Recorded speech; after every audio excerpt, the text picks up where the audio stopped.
All right, folks. That music was perfectly timed, and I'm gonna give my gratitude to Mr. Brian Mendenhall for slaying it at the jukebox over there. That was Thank you. uh, Thank you. that was fantastic, man. I almost feel I don't know how much you guys play around with video filters, but I feel like in the Halloween vibe, is this where I need to go? I don't know. I'll take that off so it's not a distraction, but I feel underdressed for the Monster Mash. All that to say. Um, how's everyone doing today? Good. Take those nods as good. Kaitlyn, Megan, can Excellent. you guys unmute just so we can make sure that we can hear one? Yep, unmuted. All right, I'm Meg. unmuted as well. Good. Fantastic. That's great. Well, welcome in, folks. This is our next installment of K1. I'm flanked to my bottom left by Danielle Sullivan, fellow K1 team leader. And our goal with these is basically to provide varied training, learning from one another, and learning from folks that are doing some cool things. So topics are always different, but as a reminder, these are typically every other Thursday afternoon at 2, Zoom only. So if you're tuning in for the first time, that's our rhythm. It's like first and third typically. Is that right, Danielle? Putting you under the gun. I think so, yes. Just first and third, second and fourth. Read your emails, check Facebook. That's what's going on. Well, today's topic I'm excited about, both because I think it's an important topic, and because I think the people that are going to be bringing some knowledge are best suited to bring that knowledge because they've walked the walk. If everyone who's on here is in real estate in some form or fashion. I've heard different statistics, but something like 87% of people don't make it 3 years in the industry. There's lots of different reasons for that, but the bottom line is getting your license guarantees nothing. And your greatest opportunity and your greatest enemy faces you in the mirror each day. And if you've been licensed for any period of time, you know that struggle, you know that joy. And so our hope is today for you to leave a little bit more equipped, a little bit more encouraged, and knowing that you can do it. And I know that there's some people on this call who are not in their first year, which is good because we're never done learning. And many of us, if we could go back and do it again, might approach things a little bit differently. So I'm excited for today's conversation. As a kickoff, so I want to let my two guests introduce themselves. Lead off, who are you? How long have you been in the industry? And what did you do prior to your career in real estate? Kaitlyn, I'll let you kick off. Okay. I am Kaitlyn Shepard. I will be licensed 3 years in February. So before real estate, I was a store manager at a local Starbucks in Canton for 9 years. And after that, around COVID, I got a job here at Keller Williams Legacy and Elevate, and I was the marketing and events coordinator for both Legacy and Elevate for a period of time before I got licensed. Awesome. Megan, how about you? Hi, everyone. My name is Megan Eckstein. I have been licensed for about a year and a half. Prior to getting my license, I actually spent about 20 years in the restaurant industry. So I have sold groceries to grocery stores and to restaurant supply places. And yeah, so I've been in sales for quite a long time, but about a year and a half into real estate. And then also I've been a real estate investor probably for about 12 years now.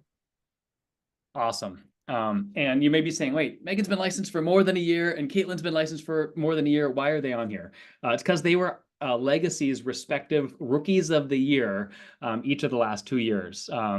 They walked the walk. The average in our community, the average agent sells roughly 7 homes a year. And I just did your guys' numbers. You may not remember, but you basically sold the same number of homes in your first year. They each sold 22 and a half for one of you and 23 homes in your first kind of once the production started. So they effectively outperformed their peers by 3 times, which is massive.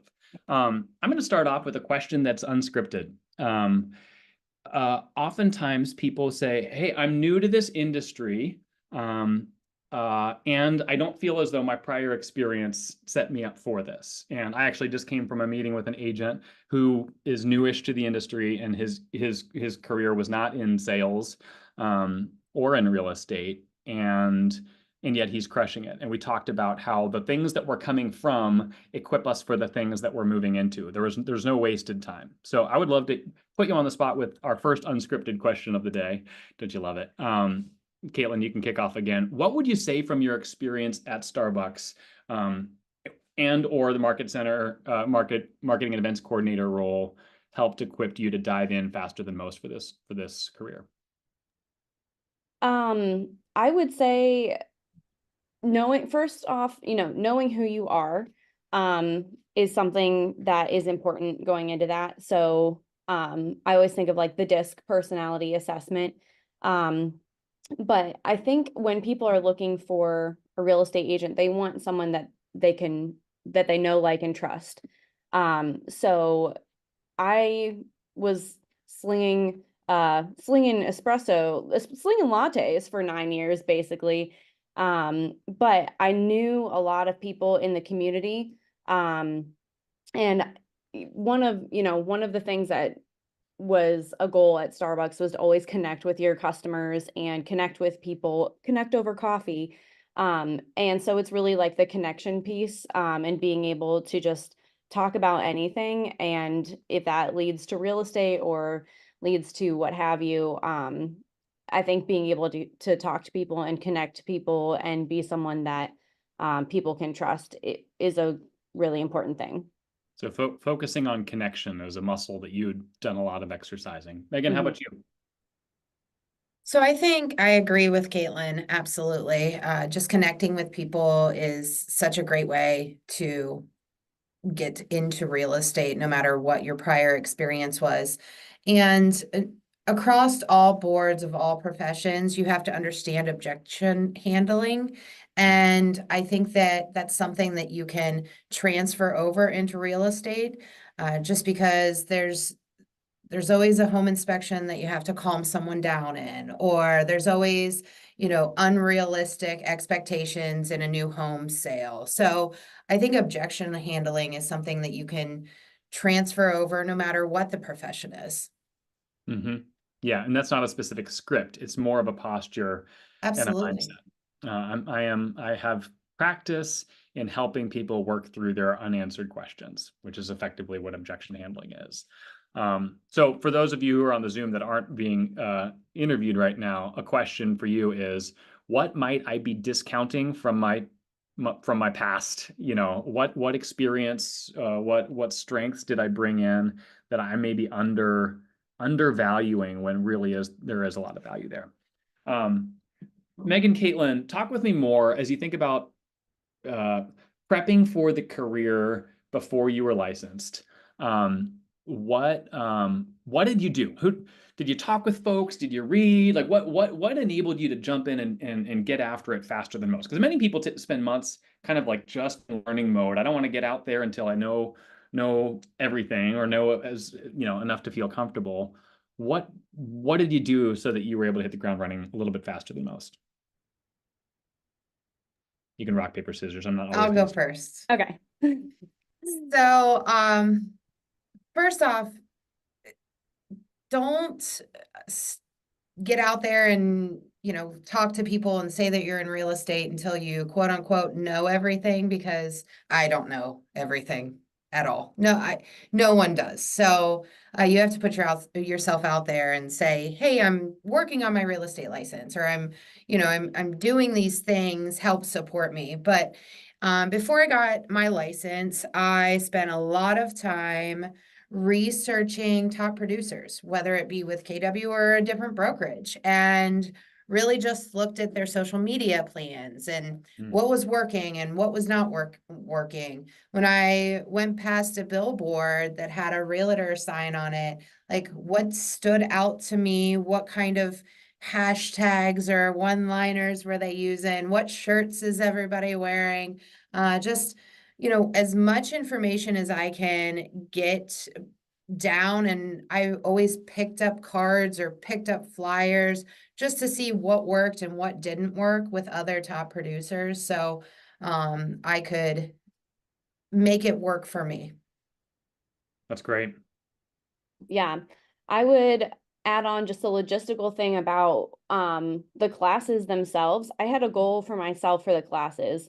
Um, every morning, so at that time when I was taking my classes, I was working at Keller Williams. So I had a goal, I'm going to do 2 hours or 3 hours of my classes a day, and I would wake up early or I would do them at night. And I had a goal to get them done. And I tried to do them really quickly. I remember I started my classes on Thanksgiving and I was licensed by Valentine's Day.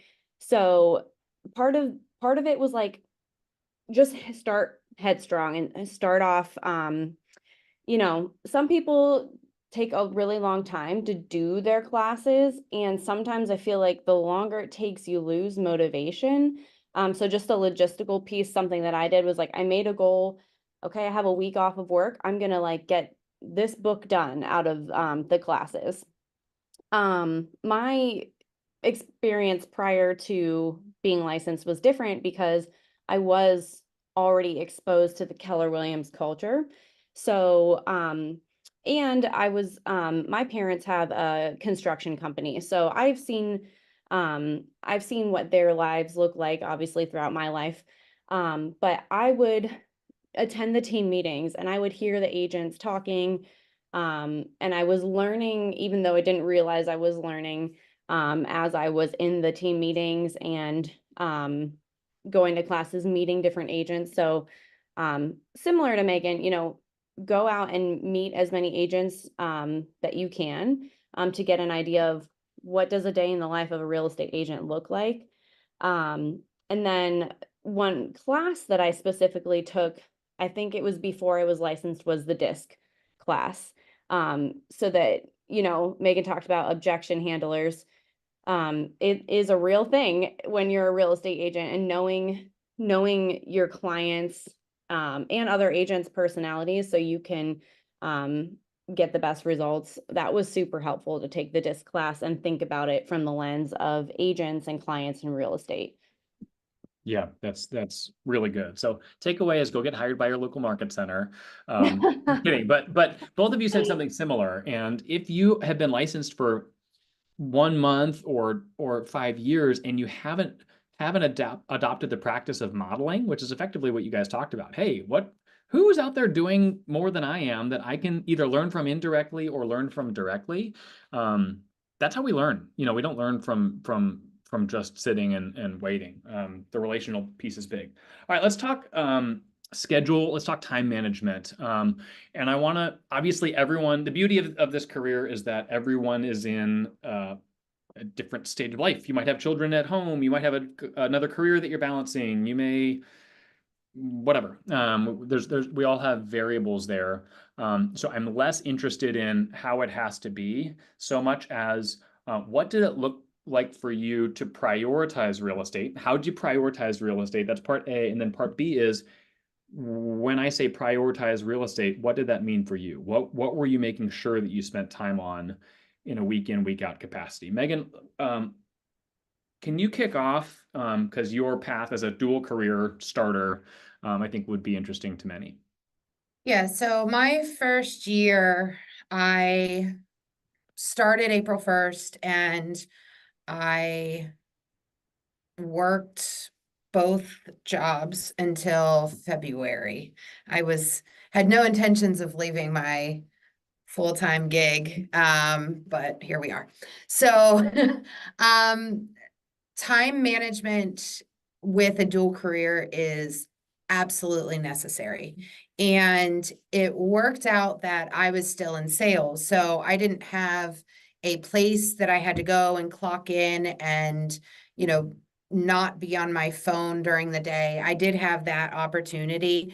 But before I even got licensed, before I even went to my classes, when I decided that I wanted to do this, I went to my boss at the company that I was working for, and I said, I would like to do both careers with no intentions of quitting.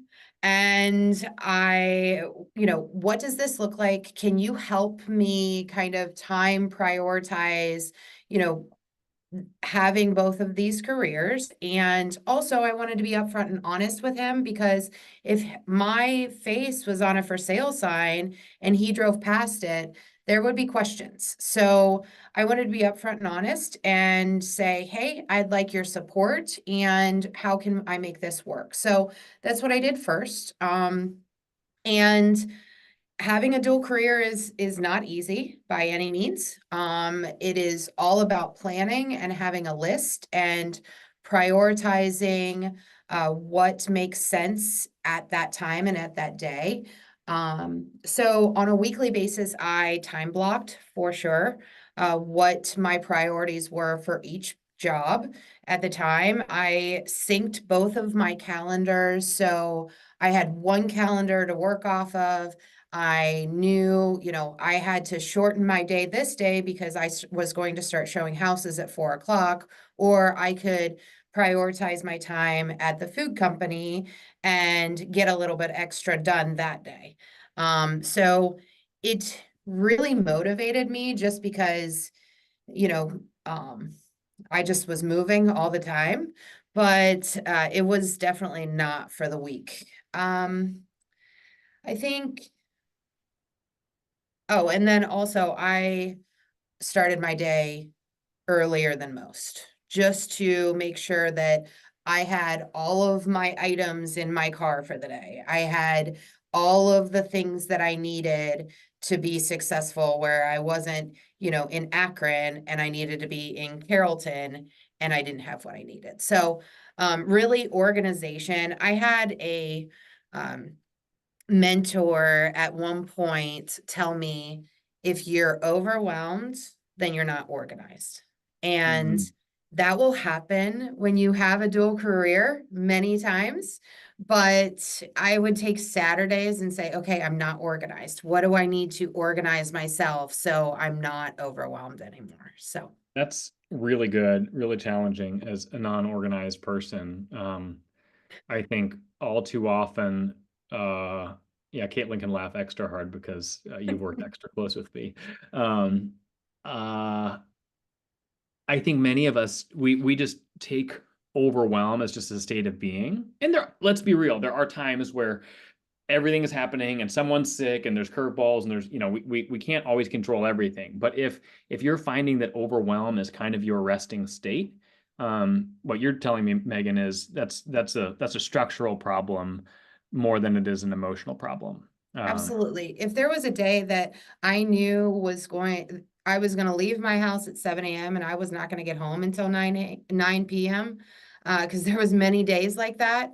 Um, I wrote down, these are the 7 places that I need to be for my food job. And then here's the 3 places that I'm showing. And I time blocked out for the day, because if I wasn't leaving, spot 3 by this time, I knew I had to make it up on the next spot. So it made it easier for me to make my day work for me. Mhm. No, that's really good.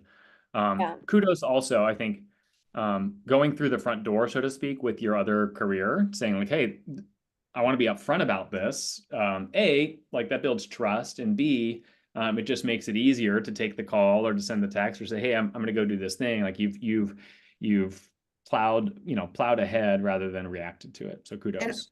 and ultimately, eventually, you want your boss to find out, because you want your face to be on a sign somewhere and he drive past or she drive past and say, that's Megan. So I was just being prepared. My bosses lived in the area, and you want your bosses to know eventually. That's the name of the game. You want people to know. Um, Question for you, and then I have a more specific facet to go to you, Kaitlyn. Did you, as we're talking about people identifying as certain things, thank you for that comment, Kaitlyn. Anytime. Cassandra, please take your smile off of that. Did you identify as a part-time agent during that period? Why or why not?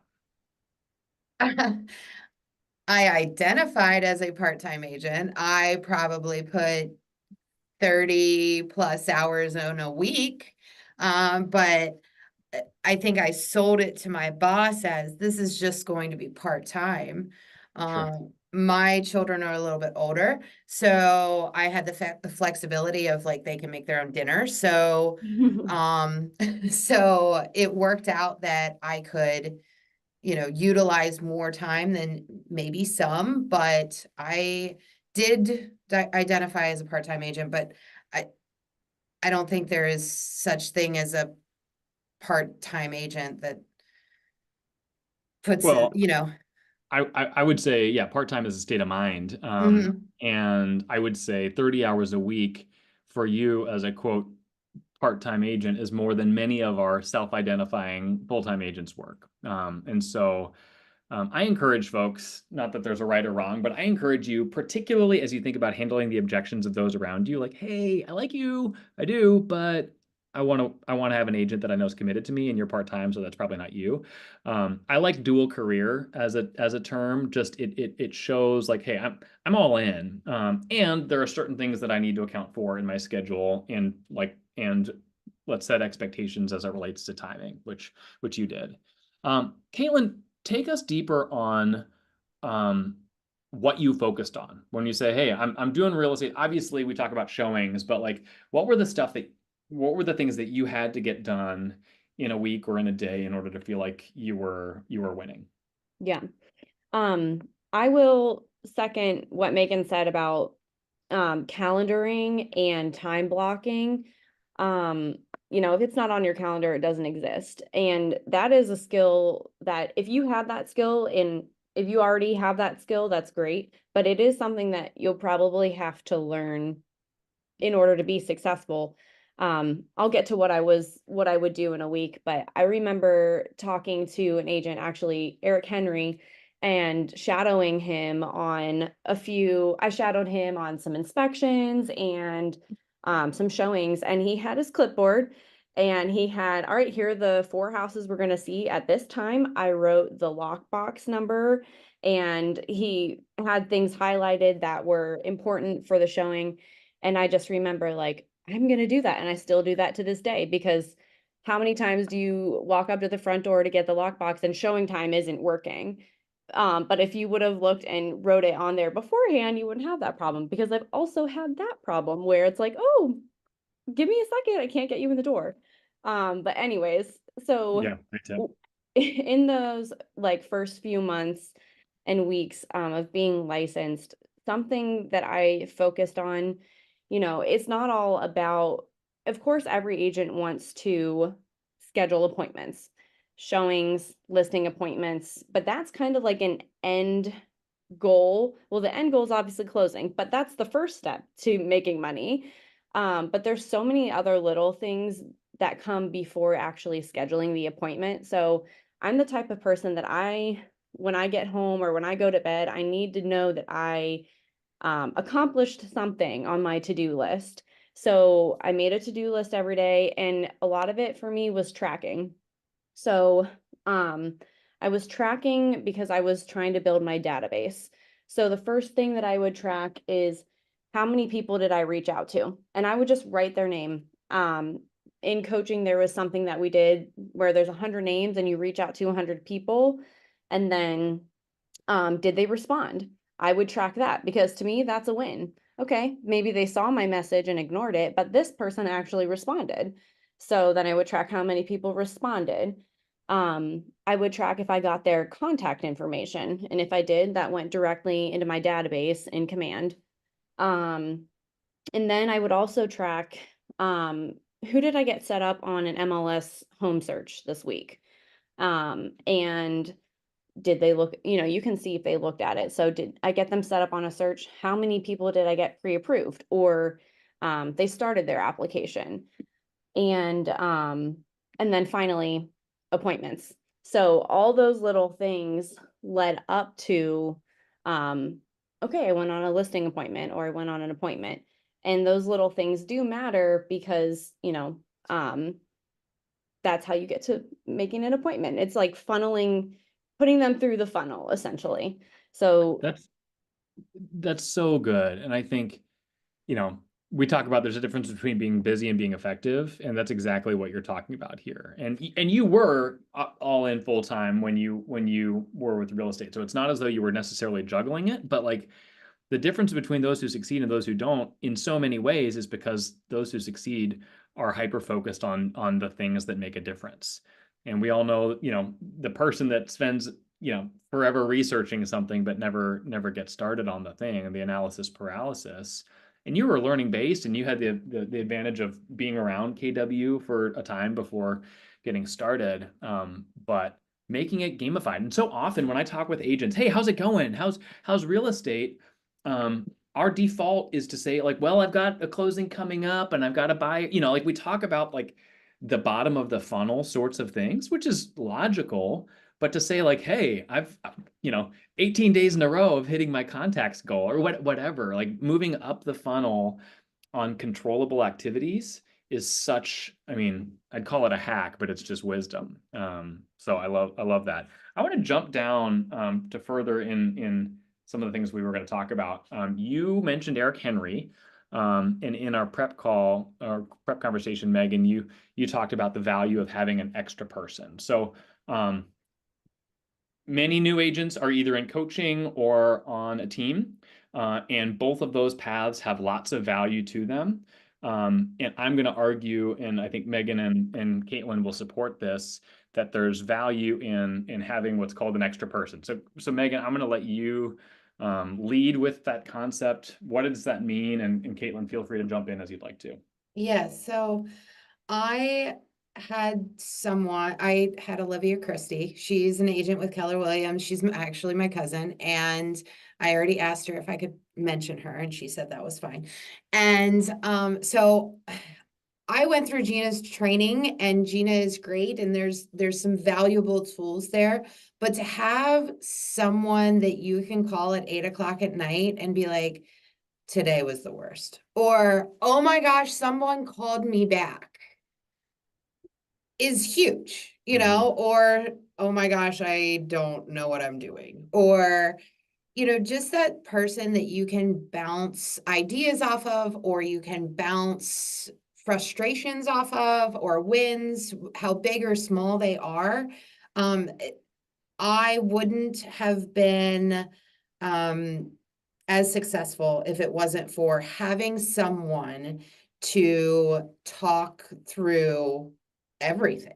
So I think my biggest piece of advice for anyone that is starting or anyone that just needs like a refresh is have your one person, like Grey's Anatomy, like your person, that you can just call and talk to and be like, I need a kick in the butt, or I need some help, or my well inspector won't call me back. Oh my gosh. And to have a seasoned realtor to see, my old life is coming back at me, my seasoned sales rep, to have to like call or text or, just have a conversation with open and freely. It's such a huge part of my success. And I really suggest it for anyone that's new. And if you don't have that person and you're like, I don't even know who I would call, the way that you get involved is be in the market center, come to the classes, come to the team meetings, because what do you do after team meeting? You complain about your deals, but it's also, but that's when oh, I never thought of that. That's when you brainstorm things and you learn that way. So, you'll find your people, but you have to come to things too. So.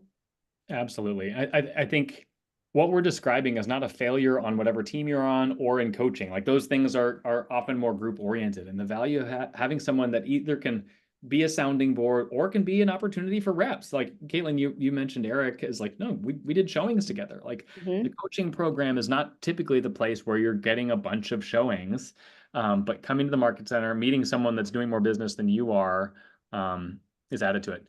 Kaylee, we'll get to that question. Guys, a few minutes ago, Bree asked, and this would be specific to Megan, did you tell your clients, Megan, that you were working with that you were dual career? Why or why not? I told everyone. I told everyone that would listen to me. I am doing real estate and I'm also working for the food company that I was working for. Like, if you need some food or if you need a house, I got you covered. And I had one person ask me like how do you navigate that or how do you juggle that? And my response is, if you want something done, ask the busiest person in the room, because they Hmm. know how to figure it out. And I promise you that I have a team of agents behind me that I can rely on if I would not be available. My dual career was a little bit differently because, like I said, I didn't have a clock in, clock out. So if I wasn't available at the moment that they needed me, I was available very soon afterwards.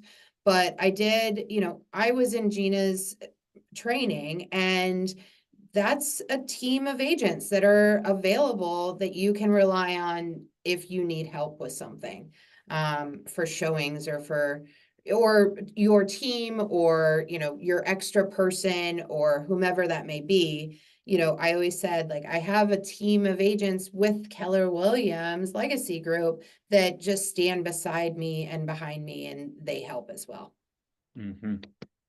That's so good. We can use team broadly. I work, and that's part of the value of coming in, building relationships, actually being visible. If you're a secret agent to your clients and to other agents, then it's hard to say that. So the importance of building relationships. We'll just do this briefly, and then we'll jump down to lead sources in a minute. Some newer agents struggle with the fact that everyone knows that they're new. And so first impressions, hey, I like you, Amanda, but with the biggest transaction of my life, I'm gonna work with someone that's more experienced. And so I don't advocate for people pretending like they're more experienced than they are. Kaitlyn, talk with us about kind of the about me section. What did you do to help establish rapport right out the gate that I may be new, but I'm your person? Well, for one, I just never said I was new. Hmm. I never told my clients I'm a brand new agent. What I did say is I talked about my other experience and whether that is in a professional job. But it's a lot about how you present yourself and your actual presentation too. So kind of like bouncing back real quick to the scheduling piece, not only did I schedule because I was lead generating and blocked off that time period, but I also blocked off a lot of create like graphics, creating your buyers presentations and your listing presentations.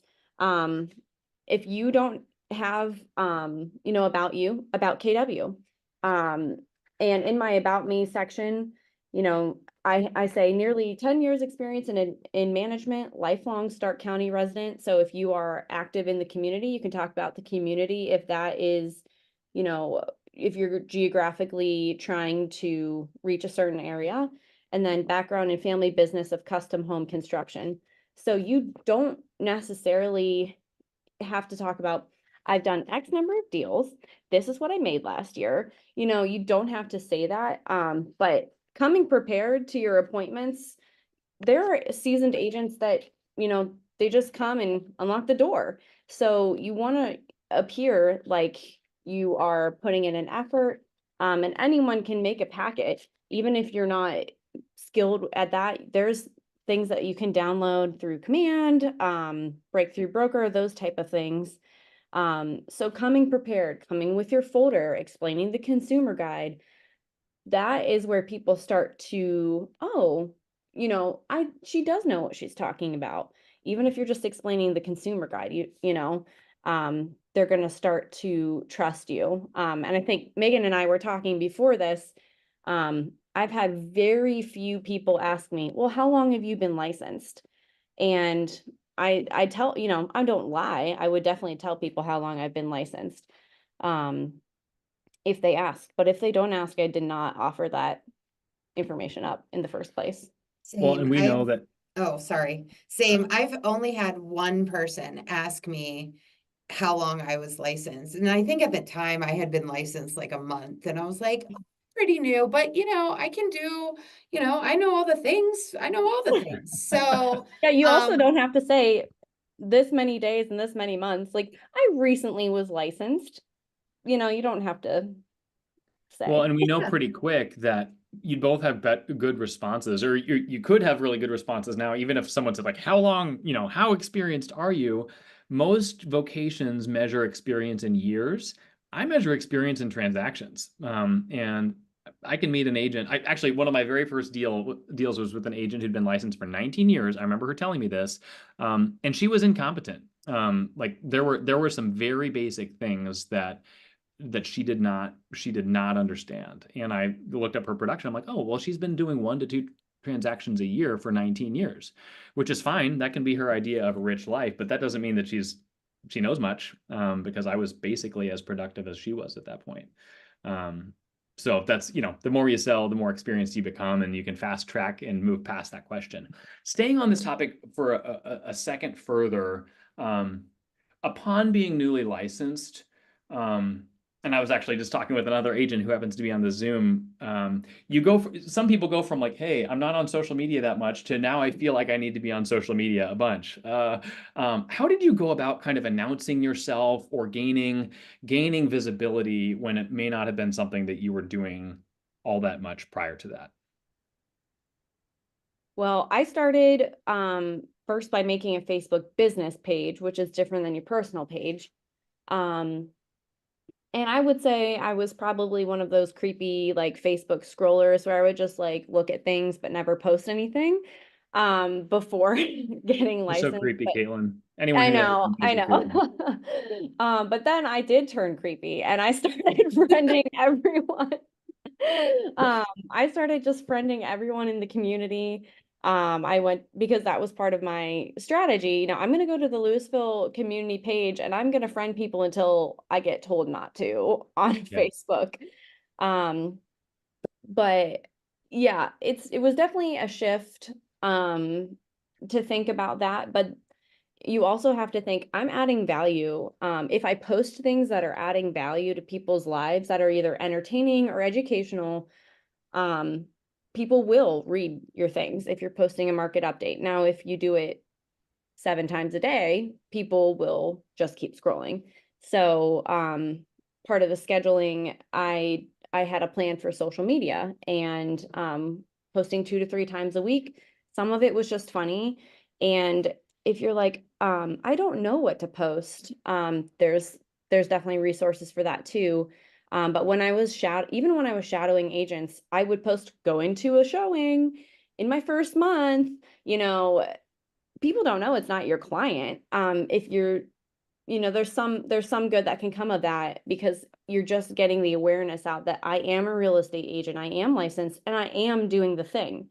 Um, Mhm. don't be a secret agent because then people will never know. And I would say, especially starting out, if you are not in a lead buying purchasing program, your biggest clients are your sphere of influence most of the time. So you need to tell them that you are licensed, whether you're just going to pick up the phone and call them, or a combination usually is the best. Posting on social media, that sort of thing. That's great. You're right. Most people who aren't investing in lead sources, their primary lead source is SOI, but that's not true for Megan. Megan, can I tee you up to talk about what you did to crush it in year one as it relates to where most of your business is coming from? Yeah, so I did open houses for anyone and everyone that I could request an open house from. So, um, it put me outside of where my comfort level was because I was reaching out to agents that had listings and were probably way more experienced than I was, but every week I had a goal of, okay, I think I can do um 2 or 3 open houses this week. And that was based off of my dual career, my other career that I had. I know for the week that I will have Thursday night open and Sunday from this time to this time available. So I tried to schedule every week to at least have one open house. Now I scheduled it to where I only had it on this day, this day, and this day. I blocked those out, but you can do it however you want. So every week on Wednesday and on Thursday, I would send a text message and a follow-up phone call to as many agents as I possibly could. And there were many, I mean, I even text you, Kaitlyn, like, hey, can I do an open I house was just for gonna say, I you? was one of those. So, and I think that I either wore people down or Fine, they Megan. just were like, okay, I don't want to do this. And that's where 70% of my buyers came from. And I know a lot of people and I have a large sphere, but 70% of my buyers came from open houses that I did in the first year. I mean, and I didn't stop. This Sunday, I'm doing an open house for 2 different agents. So, it's, don't get aggressive, like, mean or anything, but I kind of got aggressive with people like, hey, I'm still reaching out, still want to do an open house for you. I have cookies, I do balloons, I do this, and I've had 2 deals that I had offers written from the open house. So I utilize that like as a successful item that I can share with other agents like, hey, let me do an open house for you. In the past, I've had 2 deals just from those open houses. So you can share that with the agent and the agent can share that with the seller as well. So Hey, Megan, to be clear, are you just contacting agents whether you know they have a listing or not, saying like, hey, if you got something coming, like let me be your girl, or how are you finding the people to call? How are you making no, them? I'm looking up on the MLS every Wednesday and every Thursday evening, any new listings, any listings at all that are in the MLS. And you can do them for other agents outside the brokerage, I was told. Okay. We Yeah. did not go over that beforehand, but I have never had success with that. But I even, at one point, I had ran out of people to contact with the legacy. So I reached out to other agents from other brokerages and said, hey, I'd love to do an open house for you. Is it okay? I haven't had success with that yet, but I haven't given up on it yet either. So Well, and you're fortunate that you're part of the broker. You're at the brokerage that takes more listings than any other brokerage in the county, and so if you were at a smaller shop, that might be more necessary than it's been for you at this point. Just a quick like brokerage PSA. Yes, you can hold it opens for others, and you can have people from other brokerages hold open for you. Though don't do that because we have plenty of people that want opens here. The one click rule is what applies though. So when you're promoting that, and there's a link to that listing, someone needs to be able to make one click and know whose listing it is, or what brokerage's listing it is. So it doesn't have to be on the graphic. I think it's a good courtesy to have like, hey, open house, I'm hosting this open listed by so and so. Like that's a nice thing to do, but it's not a necessary thing to do. But the one click rule is kind of if Rich were on this call, that's what he would butt in and say. So that's what I'll say. also, I just want to mention that I always reached out to agents and said, hey, I will market your listing as well on my Facebook page as well. You'll get added views on I tried to make it so the agents, it was simplistic for them. I took care of all the signs. I did all they had to do was put it in the MLS. So you want to make it as easy as possible for the other agent just because of simplicity. Yep. No, that's great. Megan, let's go a minute deeper with that.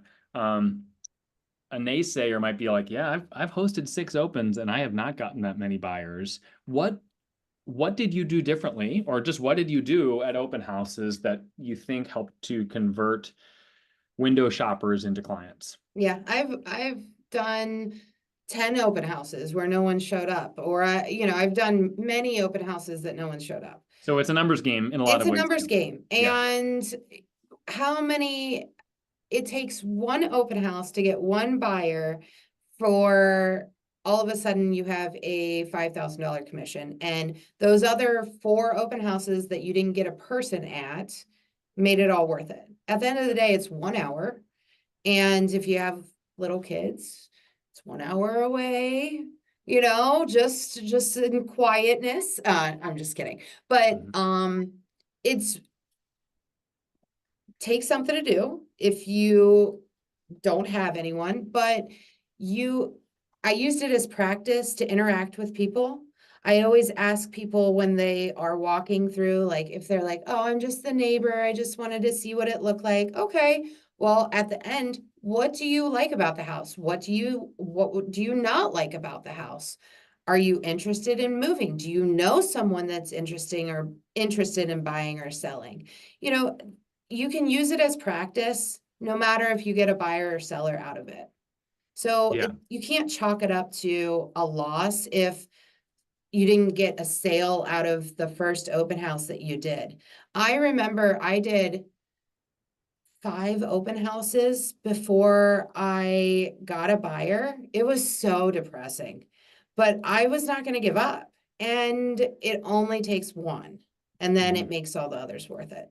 I so appreciate you making that point, because I think it's human nature, and realtors are human, so it's in realtor nature as well to say, well, I did that and it didn't work. And then you go deeper. Let's say it's mailers. Like, yeah, I did mailers and it didn't work. It's like, oh, you sent one mailer one time and it didn't generate a listing appointment for you? Like, what weirdo would call someone from one piece of mail? Like, that's not how this works. Like, persistence and consistency is what works. And any lead generation source out there is a numbers game. Some have higher conversions than others, but Megan, I think part of your secret sauce is you did 5 and then you did the 6th. And I think a lot of people would have done 3 and say, open houses are a thing from the past. That's not where business comes from. And your stats would bear out otherwise. And so kind of persistence and focus, I think goes a long way. Let's shift into planning, goal setting, GPS stuff. I think a lot of people, they might sit down one time and they say, hey, it'd be cool to sell 24 homes, or it'd be cool to make 100 grand. And then they put it on a piece of paper after their coaching session, and it, kind of becomes an afterthought. Kaitlyn, I'll let you kick off. Talk with me about aiming for something and having an ongoing relationship with your goals. I know I've been impressed by some of your kind of campaign planning and your kind of consistent reassessing of what you're aiming for. Just talk us through your process and mindset there. Okay. You're muted. Sorry, I was looking at my GPS as you were saying that. Yeah, so your GPS shouldn't be something that you create on January 1st and then you look at it September 30th and you're like, oh crap, I didn't do anything. It should be a living document. So sometimes that means changing your goals if something's not working after you've tried it for a while, or focusing on fewer things. And I will say in the first year, focusing on like 2 or 3 maximum, I would say 2 lead sources. Some people, try all 12 of them, or like, I'm going to try 12 and see what hits or what sticks. I would say pick 2 things and really go after them. And the 2 things that are natural to you. I've seen agents that try to do the social media route, but it's so not natural to them. And they feel anxious, they feel frustrated. But do what is most natural to you, like open houses or whatever, fill in the blank. So that's where I started with the GPS. What's most natural to me? What am I already, what am I decently good at? And then I picked those 2 things. So on my GPS for the first year, I was working on social media, farming, and my database, so my SOI. And then I had another category of personal learning and business organization. So kind of getting my finances set up. I had a goal, complete my 20 hours of post licensure. And it is one of those things, if it's not on your calendar, you might forget. And then a month before, you're like, oh crap, I have to do my 20 hours. So I think really honing in on social media. I made a calendar of the types of things that I was going to post. So like I said before, entertaining and educational. And then another one could just be, hey, I'm out on a showing, that's that sort of stuff. Social media calendar. And then also with my sphere of influence, I really worked on getting my database together. So that was in my GPS. There would be, on a rainy day, I would sit down, going back to the creepiness, sit down on Facebook and find out all my Facebook friends' birthdays, and I would put them in my Ooh. database. Oh yeah, super creepy. What percentage of them had it listed? A lot. People have Okay. a lot of information on Facebook. Yeah. Emails, phone numbers, you would be shocked. Um, Yeah. but also addresses, like you can, I don't know if this is kosher, but you can Careful, look careful. up Forewarn and find their address, just to create a fuller contact in your database. Mhm. And it's usually people you already know. Um, Lynn Scott had a program where you could go into your phone and download all of your contacts into your database. Yep. So I'm sure that's still a thing. Yep. So really focusing on your 2 or maybe 3 lead sources was on my GPS to really, really focus. And like I said, don't try to do it all. Did you, Kaitlyn, did you say every Monday morning I'm looking at my GPS and talk with me about, did you have set rhythms, or was it just the fact that it was taped up in front of your computer and you couldn't avoid it? Like, how did you continue to relate to your goals? I would write down ideas, and I would definitely look at it every single day. But another thing that I did, like in addition to the GPS, because I am a big visual and calendaring person, is make a campaign schedule of what I wanted to do every month. So Valentine's Day, you are the heart of my business postcards. And then in the summer, I'm gonna send an ice cream coin, a free ice cream cone to my database and mail those out or whatever. I'm going to do a quarterly seasonal newsletter. So those things I pulled from the GPS and I put them into a calendar, Yep. because to me, I was never going to get them done if they weren't on my calendar. And I would make deadlines for myself. It's just you're your own boss. So no one's going to tell you you're late on your spring newsletter. But I would always say, all right, first day of spring, better get my newsletter out. So those things, like making it really actionable, that is what made me actually do it. So that's what I would say, how I brought the GPS to life. That's great. Megan, would you add anything, or what did planning look like for you and kind of relationship with goals? So my goals were much less my first year. I really wasn't expecting to be as successful as what I was. And I mean that humbly.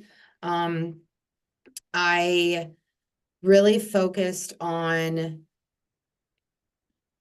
getting my name out there, creating social media, really just talking to as many people as I could and getting in front of as many people as I could. And that is the piece of the open houses. Like, I can talk to people, I can interact with them and see what is keeping people up at night.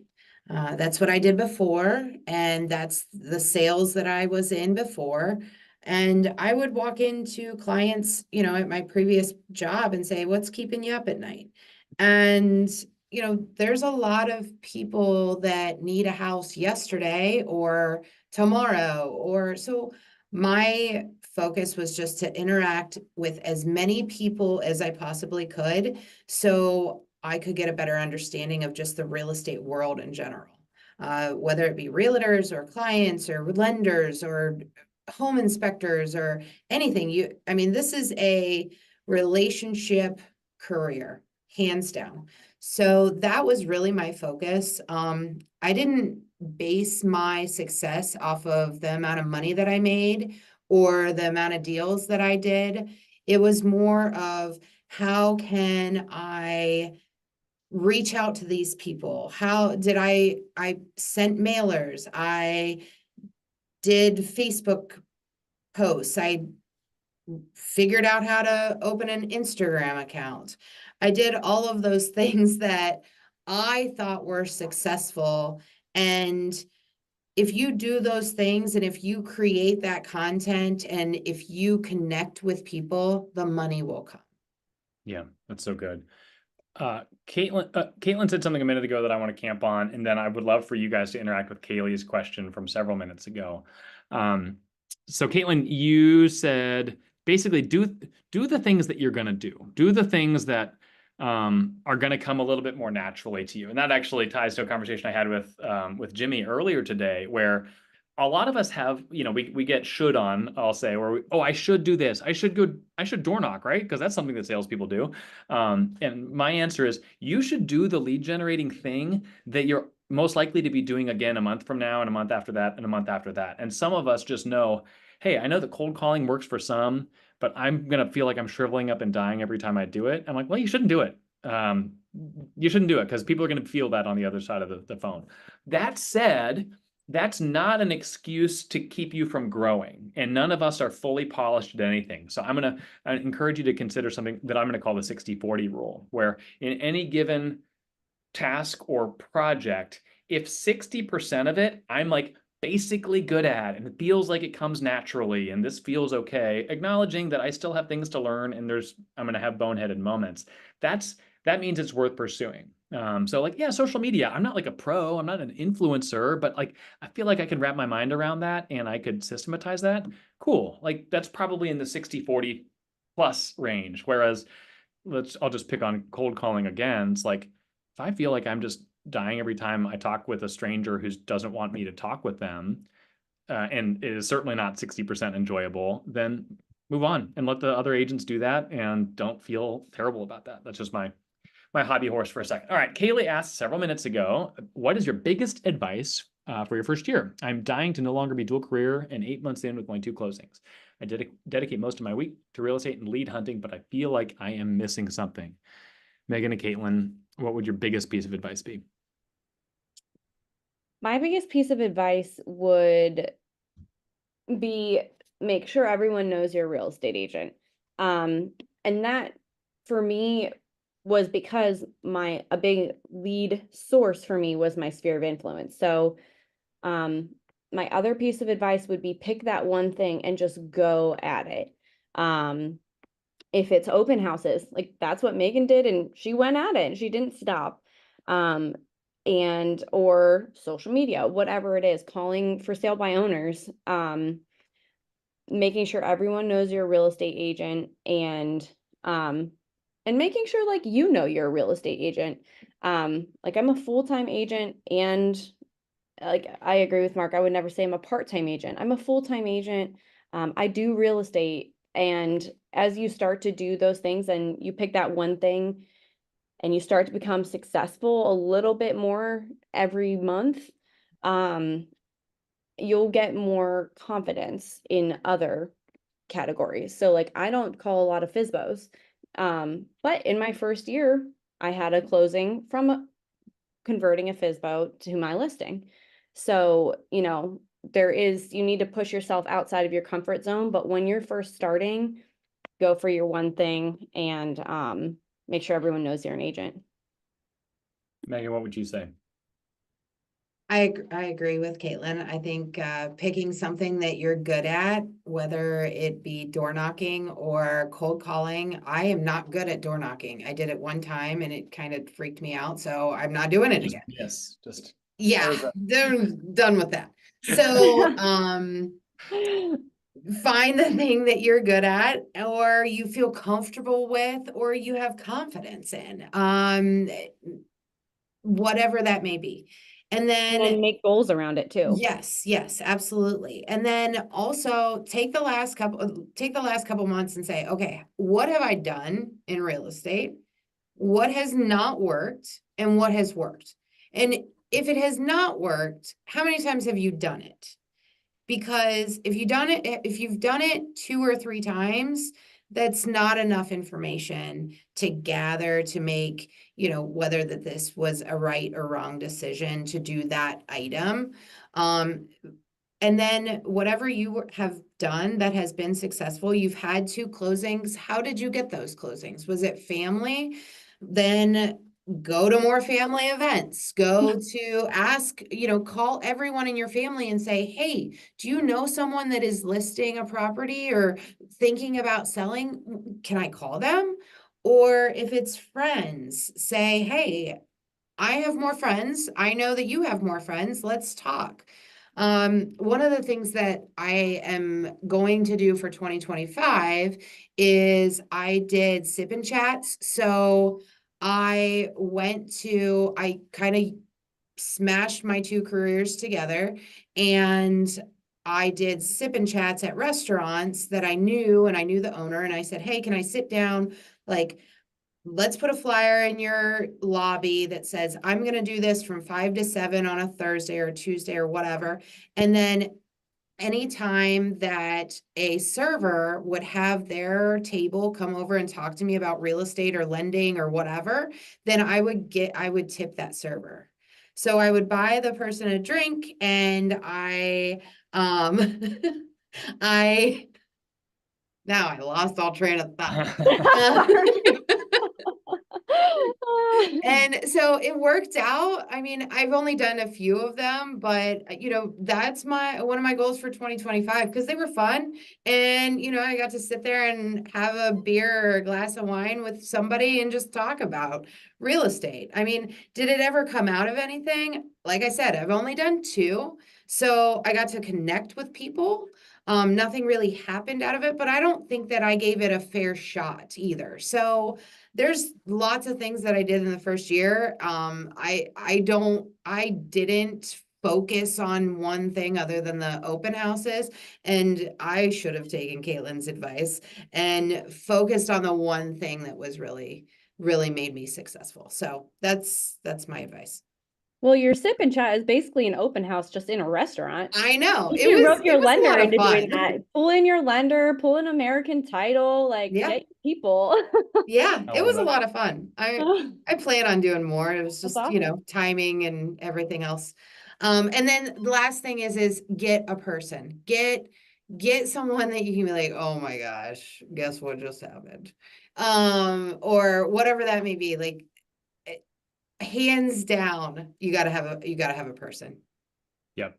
Totally agree. That's a great note to end on. We're a couple minutes past, so I want to honor everyone's time. Thank you, Megan and Kaitlyn, for opening up your playbook and sharing kind of what your experience has been. And yeah, that's one thing I love about KW is we don't need to keep secrets. So thank you for sharing your wins. I hope everyone has been able to take one actionable nugget, go put it into action, and see you all next time.